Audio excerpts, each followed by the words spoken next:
Hi, friends. I want to tell you about my newest book, Whose Permission Are You Waiting For? An Educator's Guide to Doing What You Love. Whenever I find myself answering the same questions over and over again, it usually means it's time to write down those responses as a resource. And this new book is born from conversations with high-achieving educators just like you. Just like you and me, we all run into hard decisions, career choices, navigating complex situations. Where do we turn to determine whether or not we're moving in the right direction?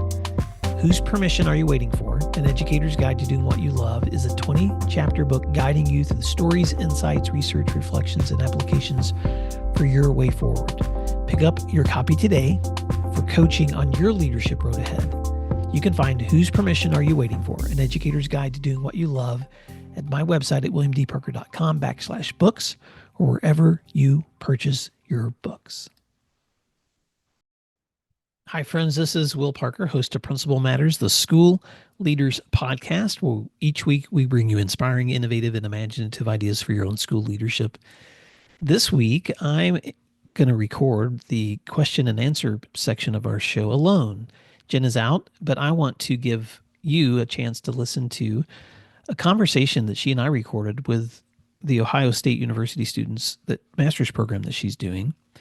And then following the Q&A today, you're going to get to hear this week's featured guest, which is Donna Hayward. Jen sat down with her. Donna is a National Principal of the Year, an amazing educator, and they talk about lots and lots of leadership issues, including women in leadership. So you're going to want to listen to that important conversation. But to give you some context on this week's Q&A, Jen invited me to be a guest on her in her master's course as she was wrapping up a course she's teaching on human capital. And this was a room full of educators, mostly teachers, some folks in other positions that are pursuing administrative degrees. And man, they asked such great questions, one of which we've responded to in a previous episode. But I wanted you to hear the voice of the students asking these questions and then the responses we give in this context to these questions. The response that I'm giving, Jen is facilitating these as well. But the entire conversation that we had with the students from the Ohio State University will be sharing as an entire episode of its own, either a standalone or a bonus episode. But I just want to give you a sense of hearing that Q&A today from the voice of Emily Jeans, who asked the question. She's a teacher and a student and education master's at the university. And then my response, and then we'll jump into our guest part of today's show. But the question of the week is supported by Summer Pops Math Workbooks, because principals, when students practice math over the summer, math scores go up. So what's your summer math plan this year? A great way to start is by ordering free summer workbook samples at summerpopsworkbooks.com. So reach out today to get your free samples. I guarantee when you look them over, you're going to want them for all of your students. So reach out at summerpopsworkbooks.com today to get your free summer workbook samples today. So I'm going to ask the first person, the first question that's going to be asked of Will is about leadership evolution. And this is Emily. So introduce yourself, Emily, and ask the question. Hi, my name is Emily Jeans. I currently teach third grade. How did your leadership style evolve over your course of your principalship? And how did it impact the way that you managed human capital? That's a good question. Thank you, Emily. Okay, so quick story. When I moved from high school English teacher to high school assistant principal, it was in a school with about 1,400 kids. And I remember, this is going to date me because in those days they gave you the set of keys. You know, some people now can just swipe their keys, but back in those days they gave you the set of keys. And I felt this like sudden surge of power. I have the keys. I can get into any room. I can open any door in this building. And that that sense of leadership, because you talked about the evolution of leadership, that sense of that it lasted about one day. It probably 1 hour after all of the things that stepped into the morning office of the first day of school. I couldn't believe. I was like, all the prep, my master's degree, all these things that you're doing right now with me, where I'm interviewing other leaders. And it only took me a couple of hours to recognize that I don't know all the answers. I don't have the solutions for every single thing right off the top of my head. I need to go ask for help. I need to pull somebody else into this conversation. I need to go research and investigate this. What I had to learn over time was, just like in the classroom, it took me years to really begin to hone the skills necessary to lead student learning. It's the same thing. And so my leadership evolution, I would say over time, that sense of, and I'm just going to call it ego, that ego had to be removed really quickly to recognize that leadership for me became more of an emphasis on understanding the people with whom I'm working and how we can collectively serve others. So the second part of your question, which is how did it impact the way I managed human capital?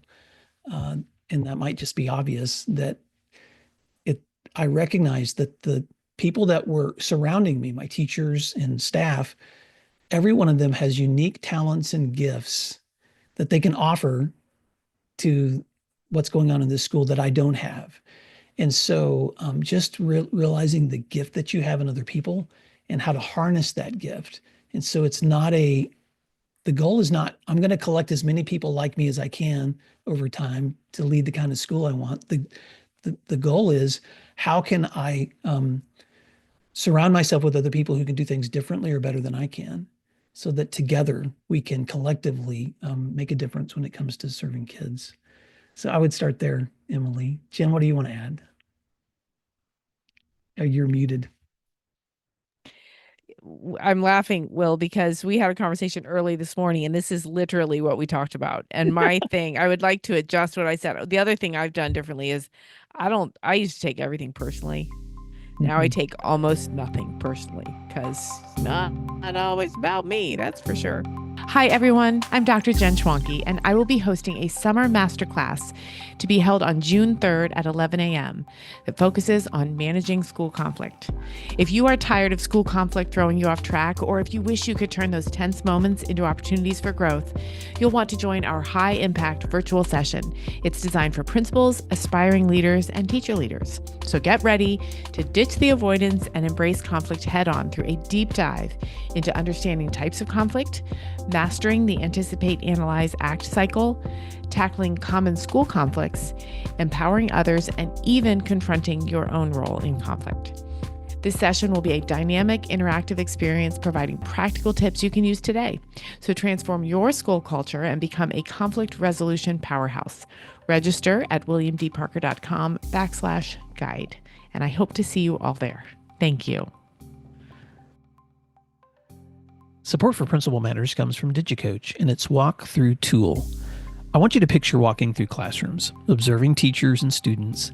In just 10 minutes, you'd hope to see good instructional strategies and student learning taking place, or maybe you have questions about something missing from instruction or planning. Instead of taking 30 minutes to write a follow-up email or leaving your teacher feeling unsupported, wouldn't it be great to have an app on your phone or tablet where you could send immediate feedback while also collecting data?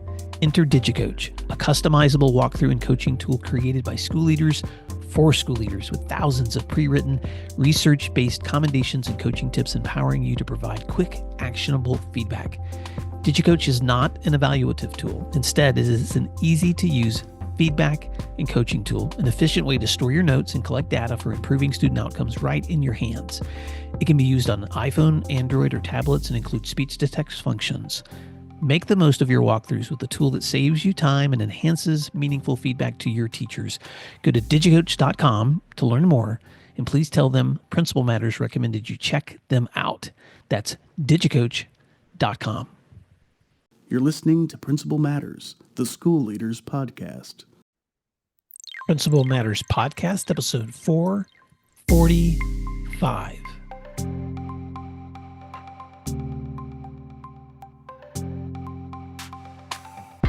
Hello, Principal Matters podcast listeners.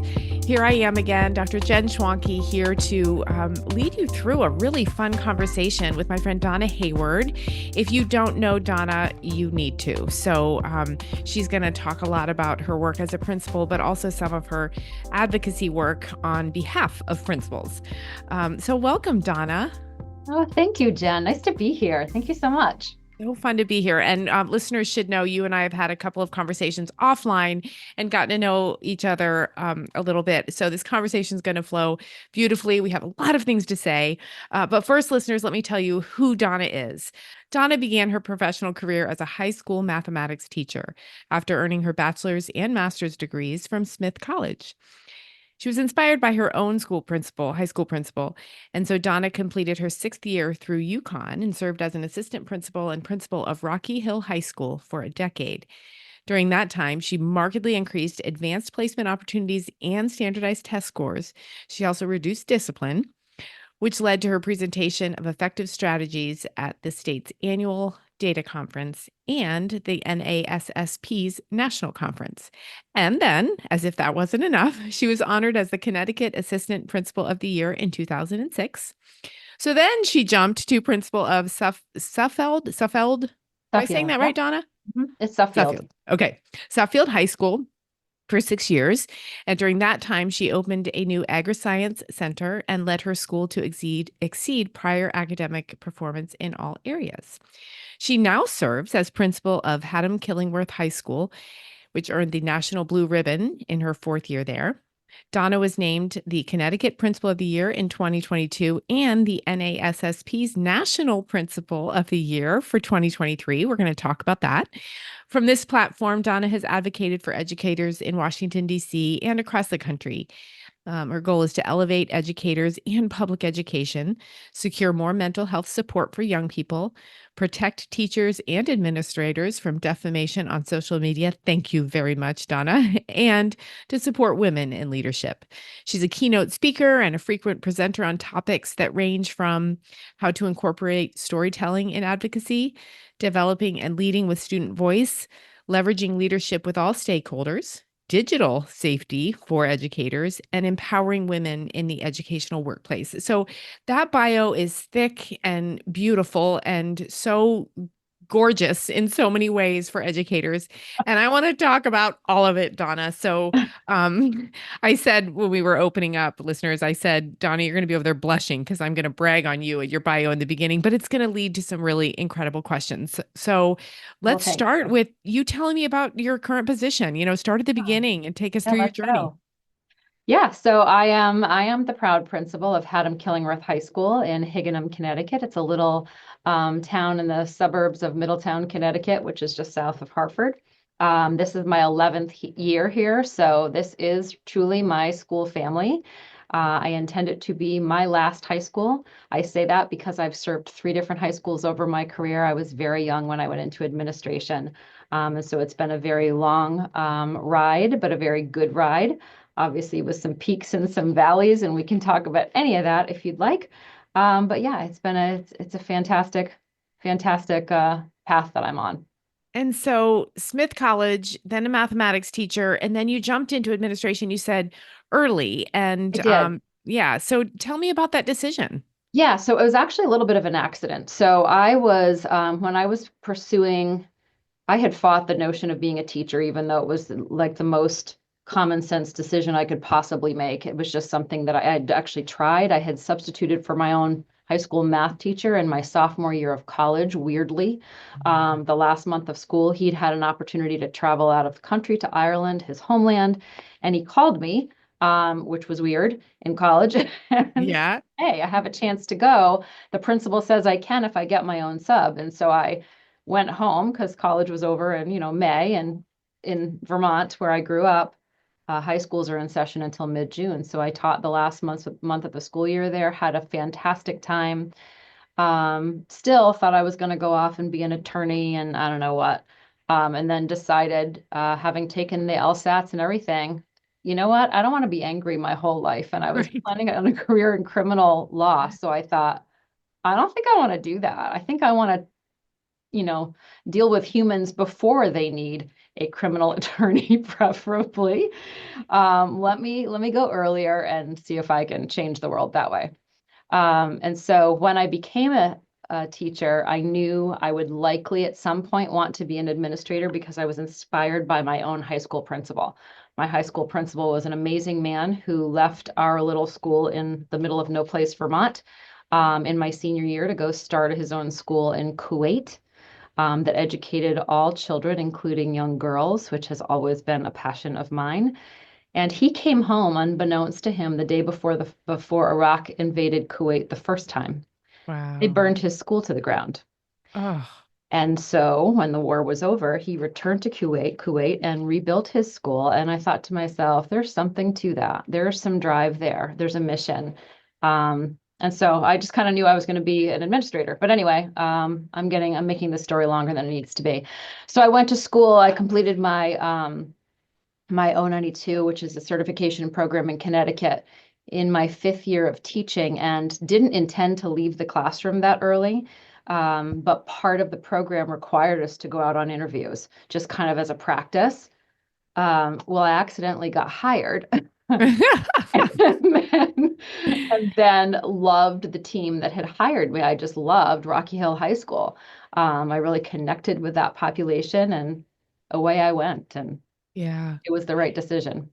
As you're talking, I'm thinking about a lot of women in leadership that I talk to, and a lot of us, myself included, say, well, it was kind of accidental. I kind of did this and then that, and then there it was. But there's so much magic to that, being tapped on the shoulder by the universe or by a mentor or by circumstances, by a team you love, that really does get you where you were supposed to be in the first place. And I think, you and I can call it an accident, but maybe it's just the path, right? Maybe that's just what was supposed to be leading and helping make decisions and mold children too, of whatever age, into their next step. I do think things happen for a reason, and I agree with you, Jen. Sometimes the universe just shoves you in a direction you were supposed to go, but didn't know. I was that girl that said, people would say, "Are you going to be a principal someday?" I'd be like, "Oh my gosh, no. Are you kidding me? What? Dumbest thing you've ever said." And then there I was with the word principal on my door. So yeah, funny how that happens. Yeah, it is.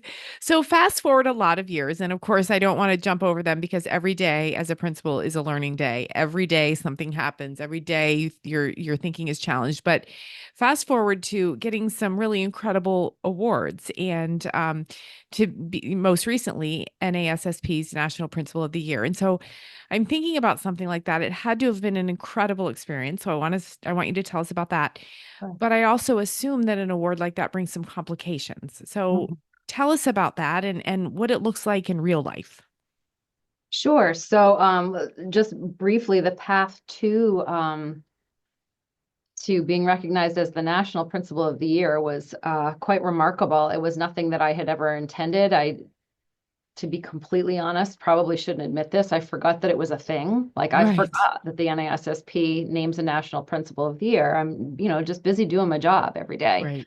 And after being named the Connecticut Principal of the Year, there was this time in the following fall, where I thought a sales marketer was calling me and insisting on a Zoom call. And it was like, I don't have time for that. Principals just know you just kind of, your secretary usually weeds those calls out. Right. And this one particular person kept insisting that her CEO wanted to talk to me. And no. I declined the call 3 times.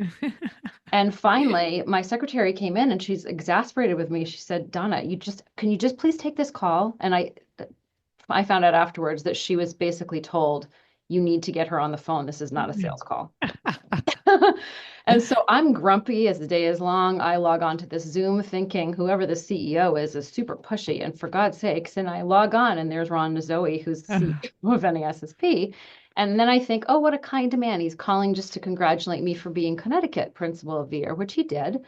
And then promptly it tells me that I'm a national finalist, and I had absolutely nothing to say.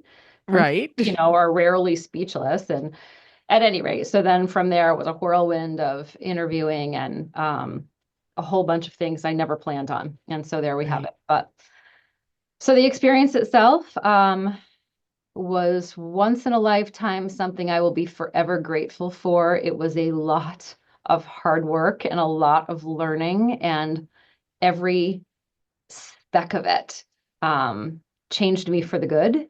And I am, like I said, eternally grateful for the opportunity. I had the opportunity to travel all over the country and meet and talk to and lead alongside top leaders from all 50 states, meet and talk to teachers and kids from all across the country. I even had an opportunity to travel as far away as South Korea, where I collaborated with educational leaders from 9 countries surrounding the Pacific Ocean, all around what's best for kids, how we were all teaching and learning and leading post-pandemic.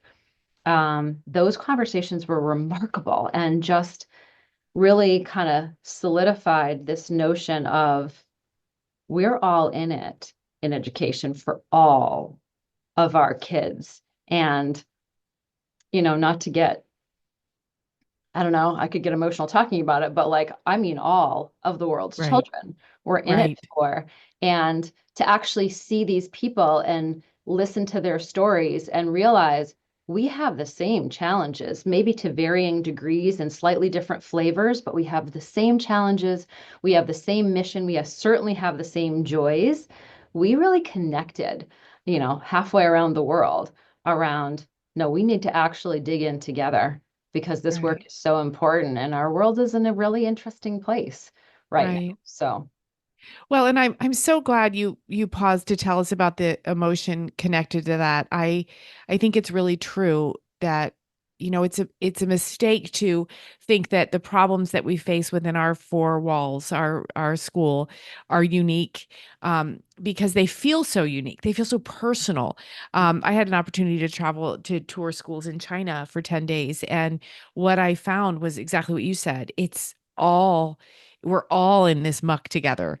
There's, the children across the world are putting too much pressure on themselves. They want to learn. They struggle with learning. Teachers struggle with the stress, the workload. The principals struggle to lead. Like it's such a fight, but it's also such an award, a reward, to do it and to do it well and to know we're not alone in it, right? exactly. And it's one thing to know you're not alone in it in your own building, even, let alone your own state. And then to travel across the country and know that, whatever's going on in Chicago is the same thing here, and Oklahoma's in the same boat. I say that for Will. Right. But to go halfway around the world and realize that culturally, yeah, there are some significant differences, but people who are called, I'm going to use that word, Right. to education and to teaching children and raising the next generation are a special breed. Mhm. And it doesn't matter what continent you're on, it's a calling. Well, and I don't want to assign my assumptions to your feelings, but I assume then you would go back into your building and you would have the same things, right? You had the fire drills, you had the discipline, you had a mad parent, you had leaky toilets. I don't even know, but humility really is a requirement of this role because you never get out of the daily grind, right? So tell me about that. Balancing such an honor with the drive and the need to do work and to show up for your people. Sure. Well, first of all, so the National Principal of the Year does not take a year's sabbatical to do their work for the year. So the National Teacher of the Year actually takes a year's sabbatical and travels and does all the same thing, teaches and speaks and leads. The principal still holds down her full-time job and yet travels all over the place. So it was a huge challenge in terms of I would frequently leave, let's say on a Thursday night, speak on a Friday, be there for wherever I was, wherever there was for a conference Saturday, fly home on Sunday and back to work on Monday. So I don't think I slept for well over a year because your year really starts when you're named. You start getting called and speaking, and then it still isn't kind of over because once you're out there and it's great, but there's not a lot of downtime. In terms of coming back to my own building and needing to kind of needing to bring my energy back in and bring it back home, if you will. Yeah, that was a challenge. So I couldn't wait on one level for, December. How many days is it? December 31? What's that rhyme? I couldn't wait for my year to be over on one level so that I could come home, if you will, and do only my one job. Right. At the same time, it was a difficult transition because then I had to figure out how was I going to continue some of these big conversations that are terribly important to me and stay connected to the cause, literally the global cause, and yet still do a really good job serving my home school. Right. And you said humbling. So I'm going to tell you that, yep, it's pretty humbling to come home, and not that I'd been away, but I kind of had been away, to come home and realize, oh boy, I haven't been paying attention to that. I need to spend some time there. I need to focus. I need to clean up on aisle 7 over here. You're right. Some things. And so I have had, at first I was overwhelmed by that and kind of couldn't believe that I had to redo the work that I had done before to some degree. And then I got really happy about it and thought, how lucky am I that I get to still be in this place that I love, having had this great experience that will continue forever. And I get to do what I know I do well and reconnect with my own team and let's go again. Right. Yeah. Let's take a moment to thank our sponsors, and then we'll be right back. Why is IXL used in 95 of the top 100 U.S. school districts? Because it works. Research across 45 states show that IXL schools outperform other schools on state tests. With IXL, you get a personalized online learning and teaching solution that helps you improve achievement, empower teachers, track progress, and more. This one platform for K-12 helps teachers accomplish what normally would require dozens of other tools. For example, as students practice skills, IXL automatically adapts to ensure each learner is always supported and challenged at the right level. IXL also provides every student with a personalized learning plan to help them close knowledge gaps effectively. One of my favorite things about IXL is their personalized test prep tool. For exams like the SAT and ACT, IXL will analyze a student's most recent score and generate a custom list of skills to help them boost their scores. If you want to take the load off of your teachers so they can do their best work, IXL can help. Learn more at IXL.com/PM today. Principals know a strong school starts with a strong team, making sure teachers feel heard, supported, and valued. But in a busy school year, it's easy to miss how your staff is really doing. That's why I'm excited about Alpaca, a new way for school leaders to listen to their teachers and support them well. It all starts with one simple question: how are you doing? And how easy is that? Alpaca's quick pulse surveys give teachers a way to share honest feedback, no long forms or 1 to 5 scales, just meaningful insights that help you know where to celebrate and where to focus. And celebration, Alpaca makes it easy. Each month, Alpaca delivers a teacher celebration kit with care packages, recognition ideas, and fun activities.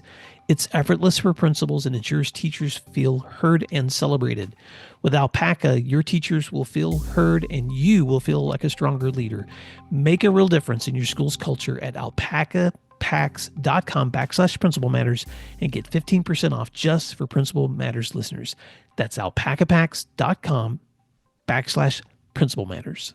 So I'm going to ask a question as a woman in leadership, and male listeners, please don't tune out because you all are touched by women in educational leadership.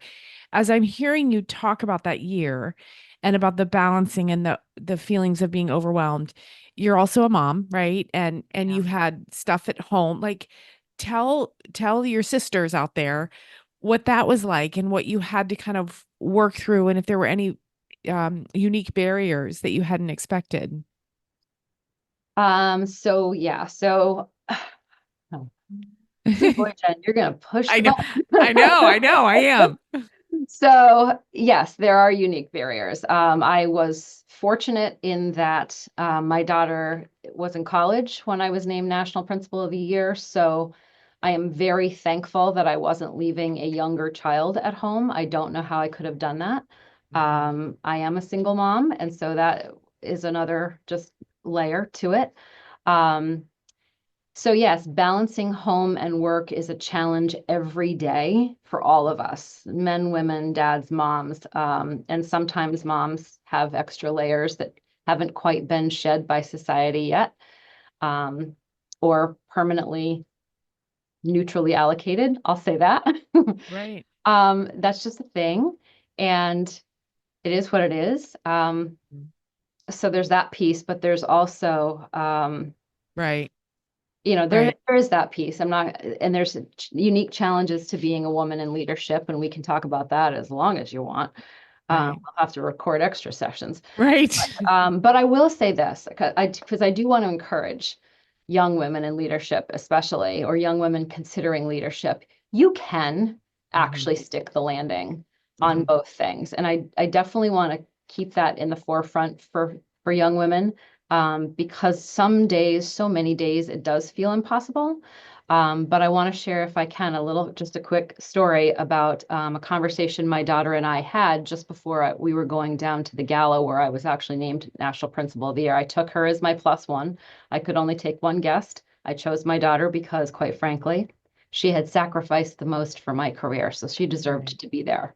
Right. And you can hear the emotion in my voice. Yes. Right. But as we were getting ready together in our hotel room, it was a really special time. And of course, we were both so nervous, and because we didn't know what the outcome was going to be. And it was just all eyes and cameras and everything were on the two other national finalists, my dear friends, John Berkeley and David Arancibia, and me. So we were just, kind of in spotlights, very high pressure. Right. And so before we went down to the gala, Katie said, "Hey, Mom, I need to talk to you. And I don't want to do it afterwards because in case this evening doesn't go the way I want it to, the way Katie wanted it to, I don't want you to think this is just the consolation prize." She's like, "I know that you have always thought and regretted that you didn't spend as much time as you wanted to with me when I was little." And she goes, "I know that haunts you." And she's like, "Mom, I need you to let that go." Right. And Wow. she said, because when I look back on my life, and at this point, Katie was 20, she said, "Every time I needed you, you were there. Mhm. And so you need to let it go." And I was like, oh, so then of course I had to reapply my makeup because I cried Right. the first batch. But you can stick the landing. And, she and I are so tight. Right.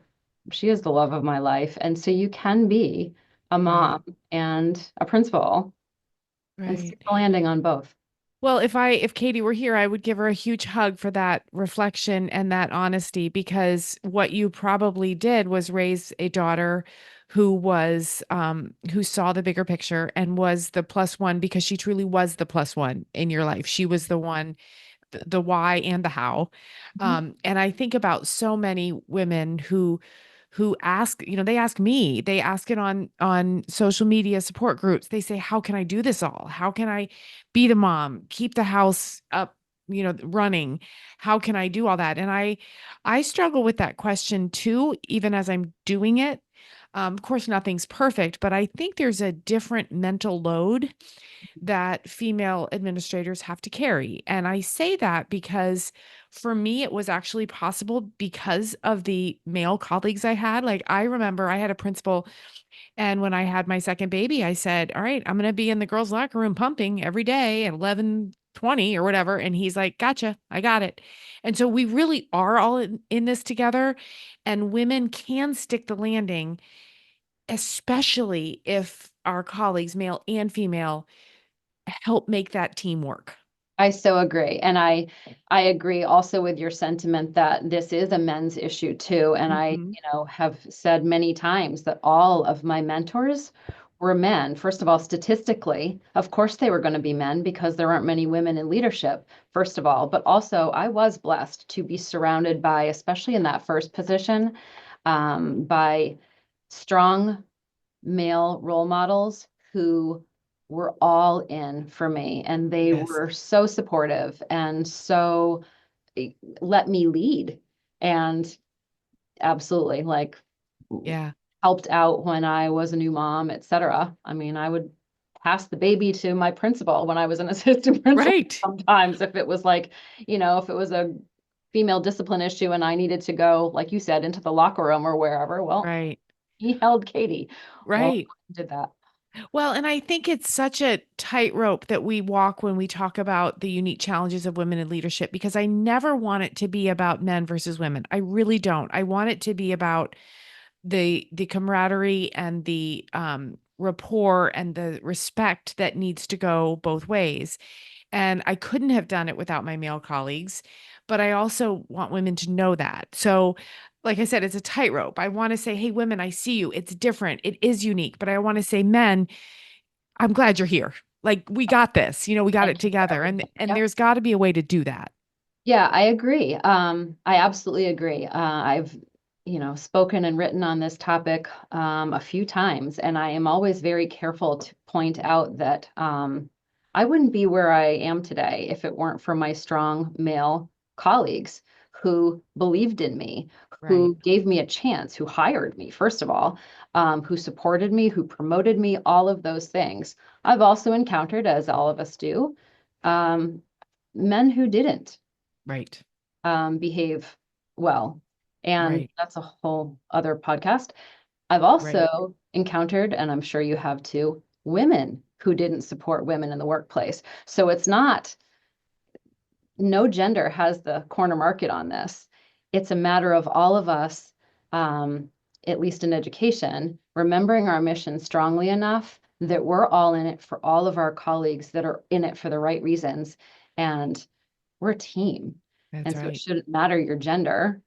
It should matter what you bring to the table. Right. And that's been, you and I talked briefly last week about this. There's a unique kind of betrayal and hurt that comes when another woman undermines or over whatever, like runs over another woman, because you think it shouldn't be that way. But like you said, it's not about the gender. It's about the power dynamic. It's about who feels threatened. It's about who's competing. It's it isn't necessarily attributed to any one thing. And Correct. so while I've been, brought to my knees by a woman I didn't expect to come after me, I've also been lifted up by many women. And I feel such a sisterhood with other women in this position. And so I think it's important to have the conversation, but not make it about men and women. Agreed. And again, as you said, like, you've been lifted up by some. And when you find those people, when you find your kind of kindred spirits, if you will, in this profession, especially, how cool is that? Like, Right. I know, I mean, even in talking to you, like a couple of weeks ago, I was like, oh, there she is. Yes, right. There's You one. find it. Yeah. There's one. I So yeah. I feel like it's a puzzle piece. Just you almost hear the click. Oh, Yep. there it is. 100%. Yep. 100%. So let's talk about, as you traveled so much and as you are in your own school, what are some universal challenges that you see principals facing? Men, women, small schools, big schools, high schools, elementaries. What are some of the biggest challenges you see leaders facing, and how can they, what's a takeaway they might get from you? So I think the first thing, the issues are going to ebb and flow, and they change depending on which decade I suppose we're in. I can say that, having served more decades now. The first issue is the work is just never done. And my mentor, strong man, told me that in the beginning. He's like, Donna, you have to get real used to, because I'm a little bit of a type A personality, you have to get really used to your to-do list will never be done. Right. For the rest of your career, you will never be done. And if you can't accept that, like, this isn't the place for you. And I remember him, I still think of his words because it is so true. You cross one thing off your to-do list, there's 8 more things you have to add, kind of not even exaggerating.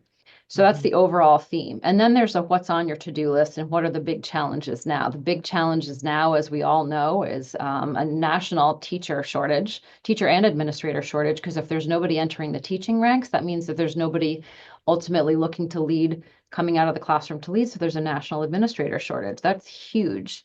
I think we're in a particular climate of, unfortunately, a pretty significant partisan divide, which is unfortunate because politics should never touch our children. I don't care. I'm neither left nor right. I'm on whoever's side is on the side of children. And I think that we are still slogging our way through what I will call post-pandemic malaise, although I hate to still blame the pandemic because I feel like that's kind of old news. But I think we all know and felt things shifted, right, during the pandemic, and not everything shifted back. Some things for the good, but some things not. And the way communities interact with each other, for example, took a real hit, I think, during the pandemic. And Our kids took a huge hit just in terms of they're all a few years behind in their socialization and their ability to interact positively and their social emotional development. It all kind of was on pause for a little bit. So Right. those are some of the big ones. Right. And so Right. And yeah, I'm glad to hear you say that, because I think everybody listening will definitely connect with the two of those, and or three, two and a half.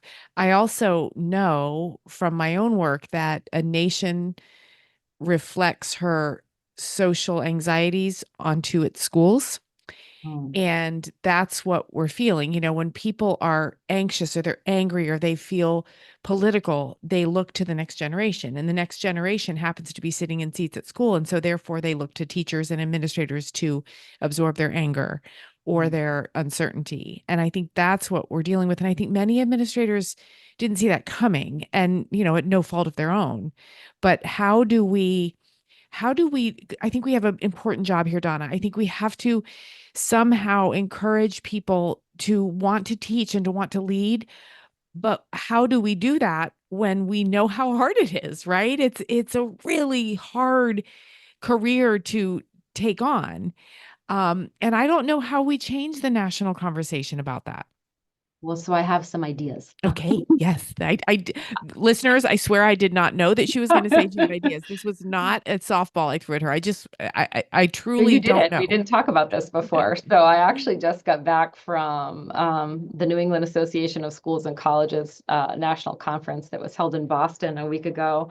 In fact, I think we had to schedule this podcast Right. around when I was going to be back. Yep. And I actually spoke on exactly this topic. I talked about, where do we go from here in 2025? We've got this political backdrop. We're still post-pandemic. We're up against a remarkable, like I said, the remarkable challenge of a national teacher shortage, and kids aren't going into the profession of education as much as they were. I talked about how we as educators don't even talk to our own children about going into education like we used to. And we have to stop that. First of all, we have to, all of us in the trenches, if you will, have to remember why we're doing it. And this is, I hate to even use this phrase because it's so cliche now, but we do have to remember our why and really get real grounded in, okay, we're still here. Mhm. Why have we stayed? Mhm. And yes, somebody can joke at first, well, I need a paycheck. No, there's lots of ways you can earn a paycheck, especially because most of us are very well educated at this point and have skills that translate to other industries and other businesses. So why are you still here? And it might take you a while to figure out your why. Why did you stay when there's such easy, you didn't have to, there are choices. And when you really get down to it, I think for most of us, it's because we are connected to the kids we serve. We see the light bulb go on and really appreciate how we are changing the trajectory of these young people's lives, hopefully always for the better. Right. And when we remember our why, the second thing we have to do is tell our story and advocate for educators and education. There's a traditional training, which I have now blatantly rejected, which is that educators are supposed to smile politely and stay fairly quiet, especially when facing any kind of a inflammatory statement about education or challenge on the soccer sidelines or in Stop and Shop or wherever you may be. And I'm not about that anymore. I'm about, we can be polite, we can be professional, but we should not stay silent. We shouldn't hit the mute button on things that we know the most about, which is educating kids. And so I do think that we have to find our collective voice, and I mean our national collective voice, tell our story and advocate for schools and kids consistently and persistently. And our schools should be a topic, and educating our kids should be actually a topic that unites the left and the right and the middle and the disenfranchised. It shouldn't be something that divides us. We all love our children more than anything else. And so we can find common ground to unite humans around, okay, at least keep our schools safe, at least care for our children. Right. As you're talking, I'm thinking about something I heard a couple weeks ago. I was hearing a coach speak to parents, and I'm going to make a both a literal and a figurative connection here. He was talking to parents. So imagine basketball coach talking to parents, and he said, your dinner table can ruin my season. Ooh, that's big. And so literally, as educators, if at the dinner table we're saying to our children, your teacher sucks, your principal's a fool, don't go into education, that's a problem. But think about it metaphorically, bigger too. What we say and what we do can ruin the path, the experience, the day, the year, the career of potential and existing educators. Like we have to, like you said, what are we here for? We're going to ground ourselves, as we were, ground ourselves in the why and stay here because little people matter. They matter so much, and we can't be overcome by an angry nation. Like I said, that's where people are looking to the next generation, and we can't let anger and negativity and politics taint our children. It's just not acceptable. We have to say no. Agreed. I totally agree. Yeah. So, okay, we could talk for 18 days, I think, but let's, so that our friend Will Parker doesn't get annoyed by a podcast that's 18 days long. Tell our listeners if you have learned anything to help administrators keep in a really good headspace, happy, healthy, effective. Are there any, again, literal or figurative tricks that you have found to work? I wish I could say yes, because then I would, bottle it and sell it Right. $dollars and we'd all buy it. I can tell you that it's an elusive balance trying to figure out how life works, from the administrator's chair, if you will. And when I get off track, have to go back to basics. Okay, you have to eat, you have to sleep, you have to get outside and get oxygen, you have to exercise. And everyone listening will say there's no time for those things.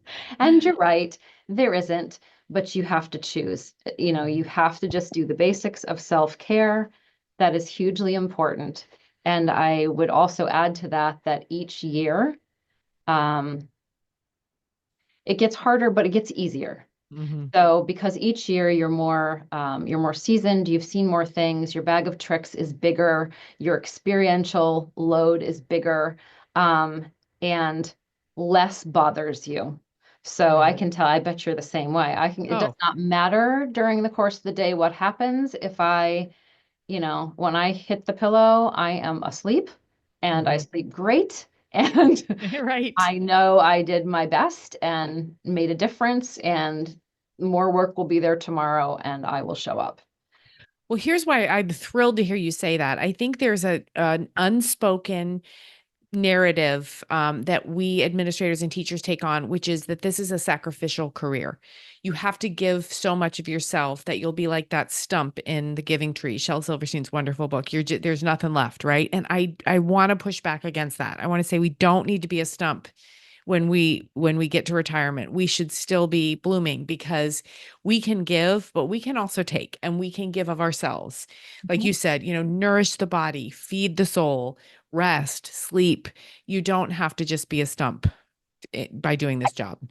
Totally agree. And I also would say, we didn't talk about this either, but I'm close enough to, not close, so don't anyone panic, but close enough to retirement that I at least can look ahead and see, okay, X number of years out, I'm not going to be doing this anymore. And I've actually gotten to the point where I decided, get smart about this, Donna, enjoy it while it's here. You're still in it. You're going to look back on these days and, who am I? I am a principal. Right. That's who I am.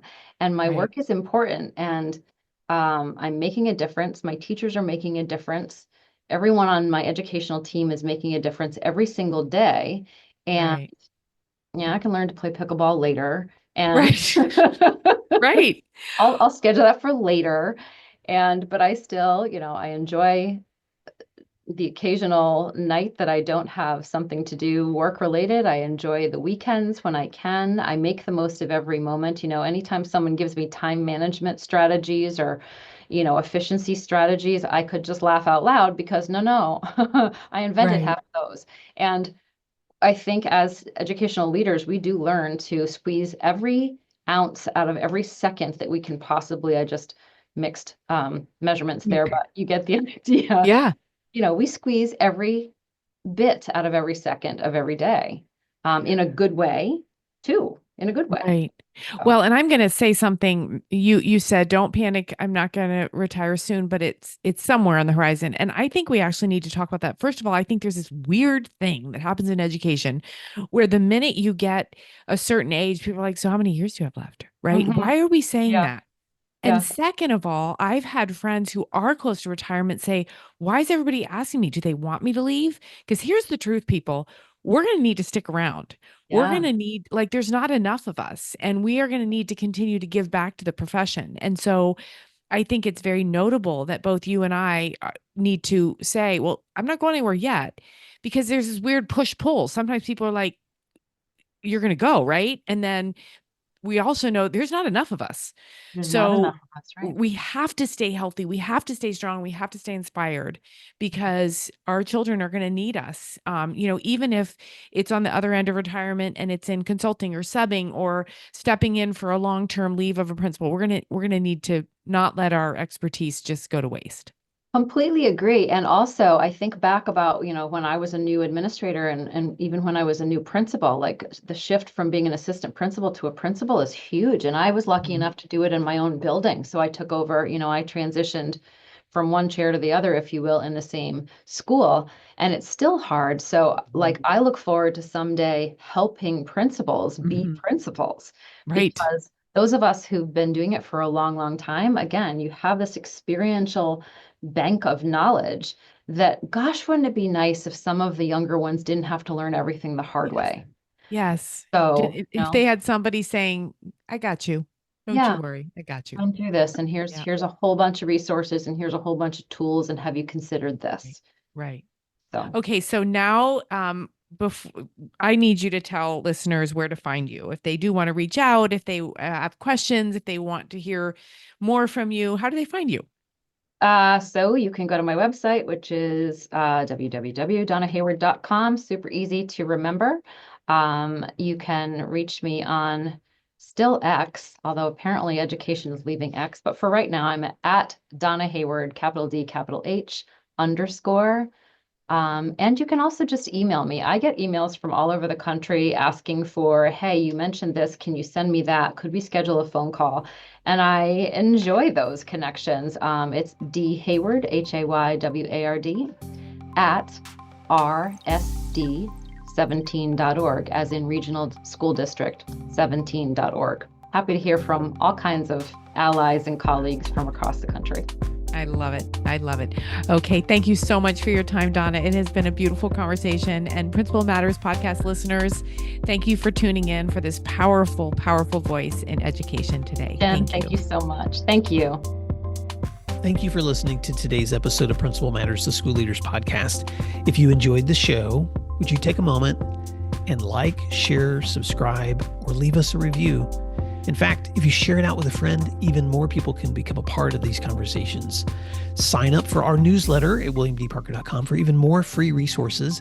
And don't forget to check out our website to learn more about our books, professional development offerings, Grow Academies, masterminds, executive coaching, and keynote presentations. Wow, let's keep learning together. And thank you for doing what matters. Principal Matters.